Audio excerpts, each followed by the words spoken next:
ఇక పిఠాపురం పంచాయతీరాజ్ ఏఈ టిల్లపూడి నూకరాజు ఆత్మహత్య కుటుంబ సభ్యులు గల్లంతైన కేసులో విస్మయపరిచే విషయాలు వెలుగులోకి వస్తున్నాయి. రైఫిల్ షూటర్ సాదిక్ ఖాన్ అరాచకాలు ఒక్కొక్కటిగా బయటపడుతున్నాయి. నూకరాజు తన భార్య మీనా, కుమార్తె కొవ్వూరు సౌజన్య, మనవడు కార్తికేయరెడ్డితో సహా ఆదివారం రాత్రి గోదావరిలో దూకారు. నూకరాజు అల్లుడు జగదీశ్వర్ రెడ్డి గత నెల 2వ తేదీన మరణించారు. అయితే తన కుమారుడి మరణానికి సాదిక్ ఖానే కారణమని ఆరోపిస్తూ జగదీశ్వర్ రెడ్డి తండ్రి నూకరాజు వియ్యంకుడు భాస్కర్ రెడ్డి కాకినాడ సర్పవరం పోలీసులకు ఫిర్యాదు చేశారు. ఈ మేరకు సర్పవరం పోలీసులు మంగళవారం కేసు నమోదు చేశారు.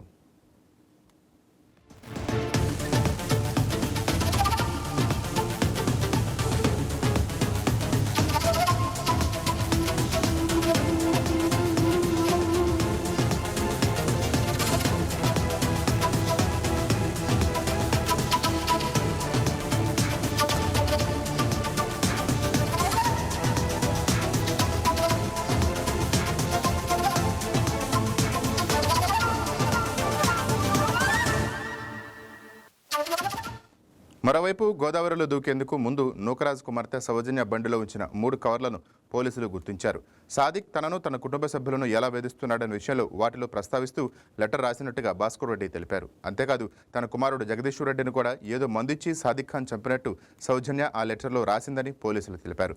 సౌజన్య ప్రైవేటు విషయాలను అడ్డుపెట్టుకుని సాదిక్ బ్లాక్మెయిల్ చేసేవాడని, ఆమె ఫోన్ను ట్రాప్ చేసి ఆస్తి కోసం బెదిరించేవాడని, సహకరించకపోతే నూకరాజు కుటుంబాన్ని మనవడు కార్తికేయరెడ్డిని చంపుతానని బెదిరించేవాడని వాపోయారు. ఈ విషయాలను తన కోడలు తన కుమారుడికి చెప్పినా అతడిని కూడా సాదిక్ కొట్టి చివరికి చంపేశాడని తన ఫిర్యాదులో పేర్కొన్నారు.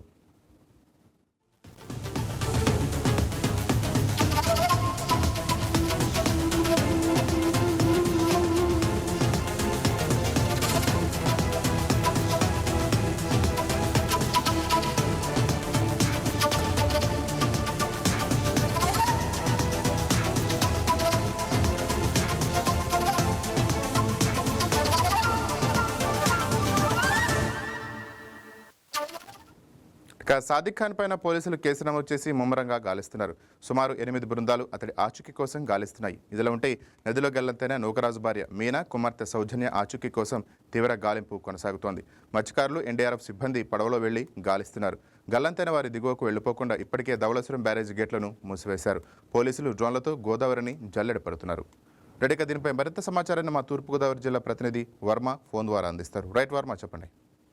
రాజేంద్ర, ఈ కాకినాడకి చెందినటువంటి పంచాయతీరాజ్ శాఖ తిల్లపూడి నూకరాజు కుటుంబం గోదావరిలో దూకడానికి కారణమైనటువంటి రైఫిల్ షూటింగ్ కోచ్ ఎవరైతే షేక్ సాదిక్ ఖాన్ ఇంకా ప్రస్తుతం పరారీలో ఉన్నారో, పోలీసులు కూడా ఇంకా చెక్కలేనటువంటి పరిస్థితి. తన దగ్గర షూటింగ్ నేర్చుకోవడానికి వచ్చినటువంటి బాలులను అడ్డు పెట్టుకుని అతని తల్లితో సన్నిహితంగా మెలగడమే కాకుండా ఆమెని మాటలతో మభ్యపెట్టి ఆ ఇంటి వ్యవహారాలన్నింటి ద్వారా తన గుప్పిట్లో పెట్టుకున్న పరిస్థితుల్లో వారి బంగారం, డబ్బు, ఏటీఎం కార్డులు లాక్కుని వేధింపులు కూడా గురి చేసేటట్టు తాజాగా సమాచారం తెలుస్తుంది. ఇంజనీరింగ్ కుటుంబం మొత్తం ఆత్మహత్య చేసుకునేలాగా మానసిక హింసకైతే గురి చేశాడు.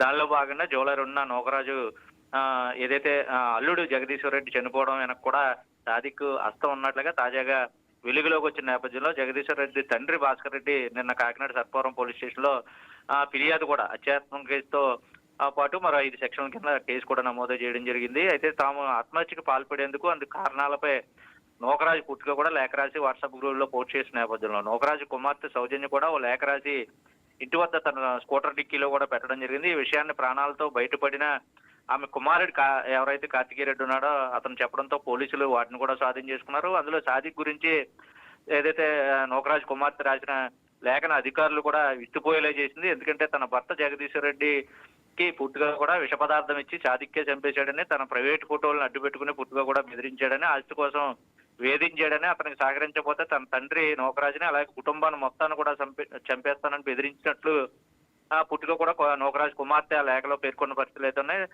పూర్తిగా తన మతాన్ని కూడా మార్చాలని, ఇస్లాంకు మారాలని వేధించేవాడని ఆవేదన వ్యక్తం చేస్తూ కూడా ఆ లేఖ ఆధారంగా సౌజన్య మామయ్య ఉన్నారు భాస్కర్ రెడ్డి తన కుమారుడు జగదీష్ రెడ్డి మృతిపై అనుమానం ఉందని విచారణ చేపట్టాలని కూడా కాకినాడ ఎస్పీకి ఫిర్యాదు చేయడం అయితే జరిగింది.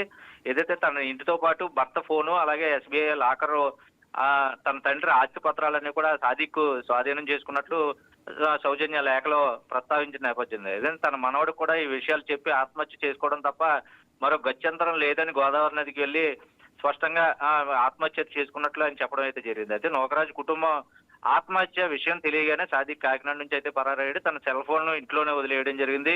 రైల్లో ప్రయాణిస్తూ తొలుత వేరే వారి ఫోన్ నుంచి కుటుంబ సభ్యులకి అటు న్యాయవాదికి కూడా ఫోన్ చేసినట్లయితే తాజాగా సమాచారం తెలుస్తుంది. సాదిక్ కోసం కాకినాడ నుంచి 3 అలాగే తూర్పుగోదావరి నుంచి 2 బృందాలు, మిగతా ఎస్పీ నుంచి ప్రత్యేకించి 4 బృందాలు ప్రస్తుతం ఈ గాలింపు చర్యలు అయితే చేస్తున్నారు. ముఖ్యంగా ఇప్పటికీ సౌజన్య భర్త ఎవరైతే జగదీష్ రెడ్డి ఉన్నారో ఆ జగదీశ్వర్ రెడ్డి సెల్ ఫోన్ కూడా సాదిక్ దగ్గరే ఉన్నట్లుగా ఇప్పుడు కుటుంబ సభ్యుల నుంచి సమాచారం తెలుస్తుంది. అయితే రైఫిల్ షూటింగ్ పేరుతో కూడా చాలా మంది అమ్మాయిల్ని మహిళల్ని కూడా అకాడమీకి వచ్చే వాళ్ళు చాలా మంది ప్రత్యేక శిక్షణ అంటూ తను చెప్పిన సమయానికే కేంద్రానికి రావాలని చెప్పడం, ఆ సమయంలో వేరేవారు రాకుండా చూసుకోవడం, వీళ్ళందరినీ మానసిక వేధింపులకి, చిత్రహింసలు, లైంగిక వేధింపులకి పాల్పడేటటువంటి సాదిక్ ప్రస్తుతం వస్తే దొరికితే తప్ప పూర్తి వివరాలు బయటకు వెళ్ళే. అయితే షూటింగ్ నేర్పే క్రమంలో ఎక్కడెక్కడో తాగుతుంటాడని కూడా చాలా మంది ఆరోపణలు కూడా ప్రస్తుతం చెప్తూ ఉన్న పరిస్థితుల్లో అతను లేని సమయంలో కూడా వెళ్ళి పూర్తిగా ఈ షూటింగ్ సాధన చేసేవాళ్ళు అని విద్యార్థుల్ని కొంతమంది కూడా ఇప్పటికే బహిరంగంగా చెప్పకపోయినా అధికారుల పోలీసు ఉన్నతాధికారులకి సమాచారం ఇచ్చినట్టుగా తెలుస్తుంది. అంటే కాకినాడ డిఎస్ఏలో ఎలక్ట్రానిక్ షూటింగ్ సదుపాయం లేకపోతే గత్యంతరం లేక ఈ అకాడమీ దగ్గరికే చాలా మంది వెళ్ళడం, దాన్ని ఆసరాగా చేసుకుని షేక్ సాదిక్ ఖాన్ పూర్తిగా కూడా తన వ్యక్తిగత వ్యవహారాలకి మభ్యపెట్టి పూర్తిగా కూడా డబ్బులతోని మతం మారాలంటూ కూడా ప్రస్తుతం ఆయన ప్రేరేపించారంటే ఏదైతే సౌజన్య లేఖలో ప్రస్తుతం పేర్కొనడం జరిగిందో ఈ అన్నిటి కథనాలకి పూర్తి కారకుడు సాదిక్ ఖాన్ అనే తెలుస్తుంది. అయితే ఇప్పటికీ ఇంకా గోదావరిలో ప్రత్యేక బృందాలు దొరుకుతున్నాయి. ఏదైతే ఏఈ నోకరాజుకి సంబంధించి పోస్ట్ మార్టం కూడా పూర్తయిన నేపథ్యంలో ప్రస్తుతం కుమారుడిని ఏదైతే మనవడిని కార్తీక్ రెడ్డిని వెంట పెట్టుకుని పోలీసులు పూర్తిగా కూడా ఎక్కడైతే నోకరాజు కుటుంబ సభ్యులు ఆదివారం రాత్రి చేరుకుని ఎక్కడి నుంచి దూకారో ఆ ప్రాంతంలో కూడా అతను కూడా పెట్టుకుని పోలీసులు అయితే ప్రస్తుతం విచారిస్తున్నారు. మృత్యుంజయుడిగా నిలిచినటువంటి ప్రస్తుతం 10 ఏళ్ల కార్తీక్ రెడ్డి మరో 2 బంధువులతో కలిసి ఇప్పుడు ఆ ప్రాంతాలను కూడా గజఈతగాళ్లతోటి అలాగే ఎన్డీఆర్ఎఫ్ బృందాలతో కూడా ప్రస్తుతం స్థానిక మత్స్యకారుల సహాయంతో ప్రస్తుతం వెతుకులాట అయితే చేస్తున్నారు.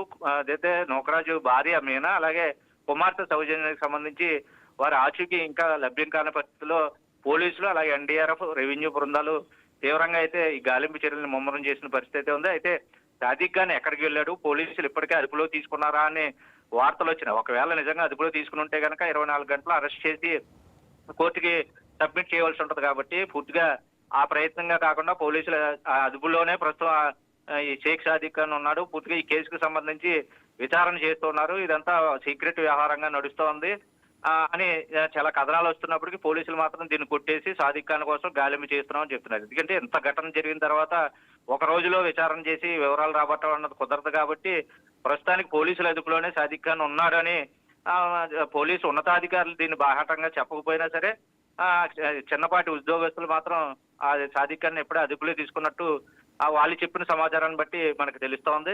ఏదేమైనా సాదిక్ ఖాన్ ఒక నిండు కుటుంబాన్ని సామూహిక ఆత్మహత్యకి ప్రేరేపణకు కారణం అయ్యాడు. పైగా సౌజన్య భర్త కూడా చనిపోవడానికి పూర్తి కారణం అయ్యాడు.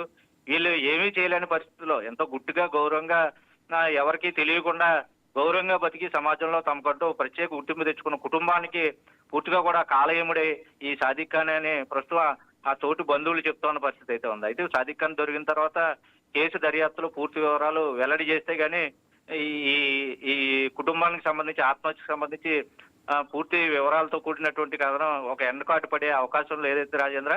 అయితే సాదిక్ ఖాన్ కోసం గాలింపు చర్యలు అయితే ముమ్మరం చేస్తున్నామని పోలీసులు చెప్తున్నా మాత్రం దానికి అంతర్గతంగా పూర్తిగా కూడా ఇప్పటికే సాదిక్ ఖాన్ పోలీసులు అదుపులో ఉన్నట్లుగా భావించాల్సిన పరిస్థితులు అయితే ప్రస్తుతం కనపడుతున్నాయి Rajendra. Right, thank you Varma.